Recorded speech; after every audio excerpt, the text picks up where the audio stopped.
Hello, everyone, and welcome to one of the last lessons that we will have for medieval history.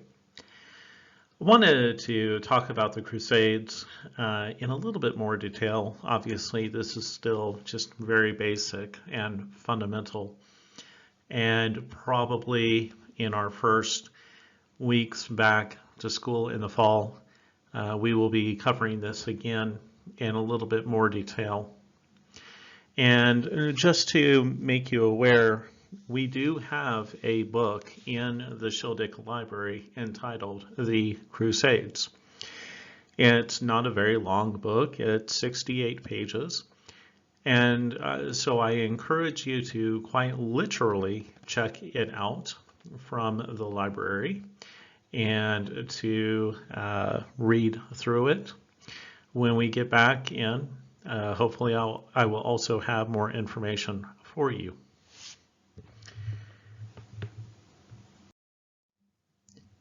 As I stated in the last video that we looked at for Pope Urban II, the Crusades were not fought over religion.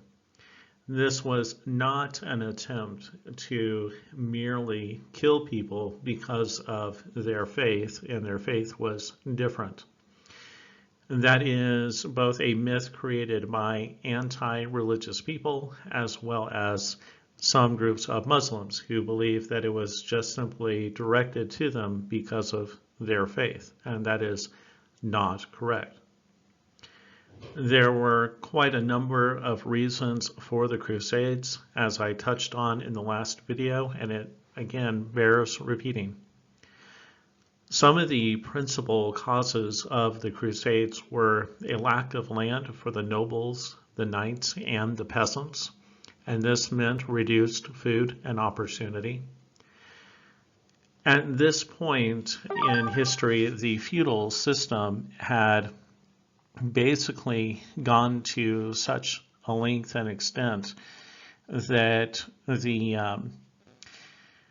land was no longer, there was no longer land available in abundance, and there were a lot of unlanded nobility, and these were men who were nobles in their class but could not serve as nobles, could not serve as knights, and could not produce more food as peasants. And so there were a lot of people who were dying, there were a lot of people who were suffering, and there needed to be a way to provide these things, but again, Europe was basically out of land. In addition, the Muslims had taken Jerusalem and other lands away from the Byzantines. The Byzantines were an empire in the East. They had been part of the Roman Empire before, and they had control over places like Jerusalem, and we will look at where Jerusalem is on a map. And the Muslims, who were in various what are called caliphates, which are basically empires or kingdoms, had begun to take away that land from the Christians and from the Byzantines piece by piece. And they had also taken Christian lands in Iberia, which is now Spain. So the Muslims, as a nation, as a military political institution, had been taking land for quite some time. And they did pose a threat.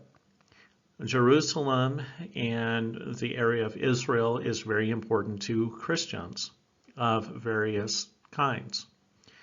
And men, women, and children went on what is called pilgrimage.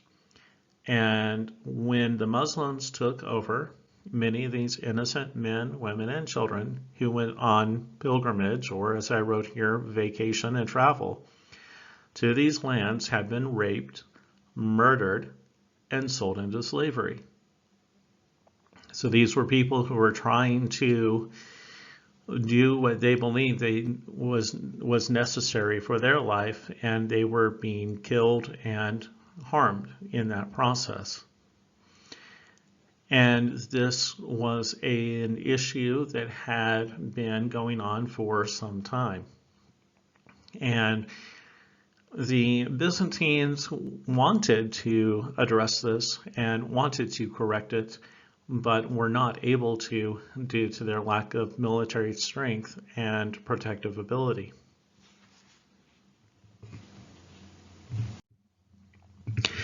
So the land of the Crusades, what is the area that I'm talking about? The area that I'm speaking about is this area that is within the red line called the Levant.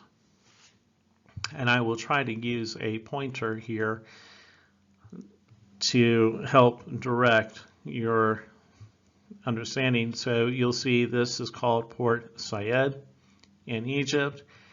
And if we follow this line that goes up here and over down to Adana, everything within this area, this is where the Crusades took place.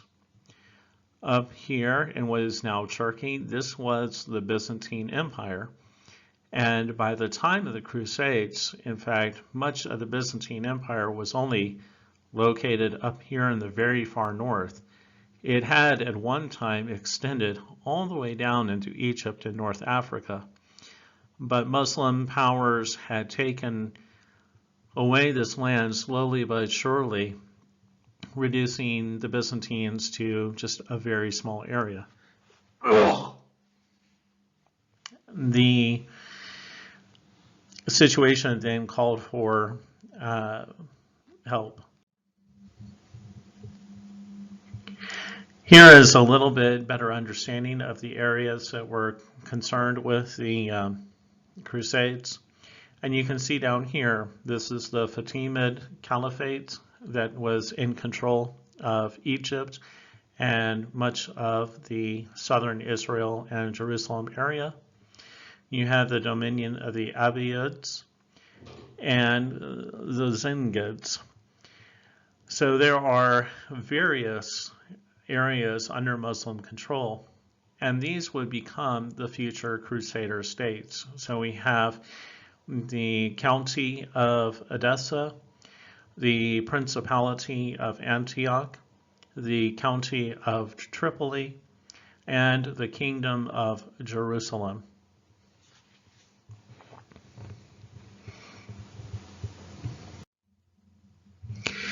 Now, there are many personalities and people involved with the Crusades, so many of them. Normally in this type of slide, I have one particular person, but we have so many different people to think about. Peter the Hermit, who was near constantly on a donkey. He pretty much slept, ate, basically did everything from his donkey. That became his major claim to fame.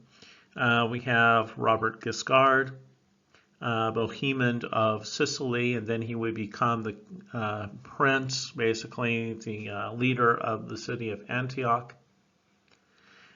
A very famous English king went on crusade, and that was Richard the Lionhearted.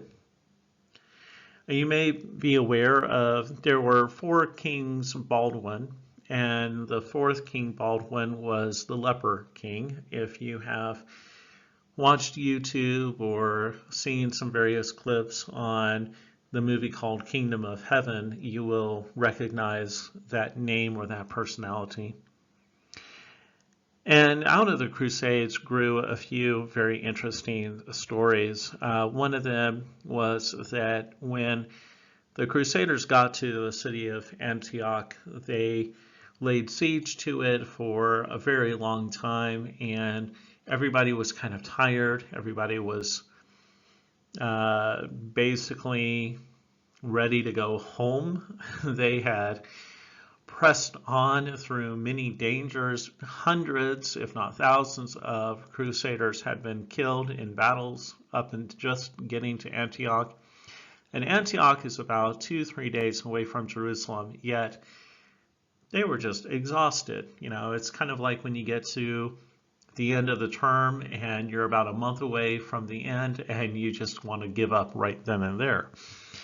And so what happened was this man, he was very concerned about them giving up and he wanted to go to Jerusalem. He wanted to finish the crusade, the whole point of being out here. So he came to the leaders and said that he had a vision, a dream in the middle of the night, and that they would find this holy lance, this holy military object, basically. It'd be like saying I had a vision of a holy M16 machine gun. And if we unbury this lance and carry it to Jerusalem, then we will be guaranteed absolute success all the way through. And so he leads the leaders out and he kind of does a whole vision weird thing. And lo and behold, after a little bit of digging and almost giving up on the digging, suddenly they find the lance. And they decide, all right, well, we'll keep on going. And so they all move, these hundreds of thousands of people move to Jerusalem, and a few weeks later, a few months later, they arrived there in June, and on July 15th, 1099, they conquered Jerusalem. So in a lot of ways, it was true. When they found the Holy Lance, they got excited again about the point of the Crusades, and in that strength carried on to victory. Now, fast forward several decades, there was another very interesting anecdote on the Crusades. The Muslims were, as a group, attacking a particular castle where they had learned that a king was going to be going and holding a feast. Well, what they didn't realize was that this was a wedding feast and a wedding. And the king decided to have his honeymoon with his brand new wife up in the rook of the castle. So a messenger left the castle and went to the Muslim lines. True story, goes up to the enemy lines and asks for a truce. And he tells them, there's a honeymoon taking place in this castle. We've just had a wedding. Can you please stop attacking this castle? And for about 48, 72 hours, so about 2-3 days, they decide not to attack the castle. And they give the king his opportunity to have a nice honeymoon.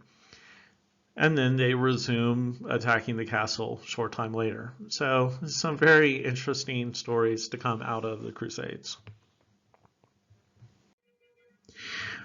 As I said, the Crusades came as a response to many different pressures over a long period of time.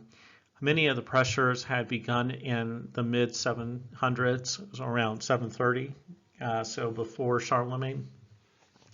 Muslims had captured Iberia, which is now Spain, and had pushed the Christians or killed the Christians as they were pushing them out.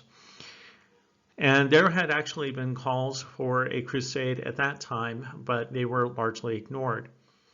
However, the social pressures, economic pressures, and the changes in society that had taken place over the course of time between 730 and 1095 when they were preached really caused a great sea change, as we say in English, a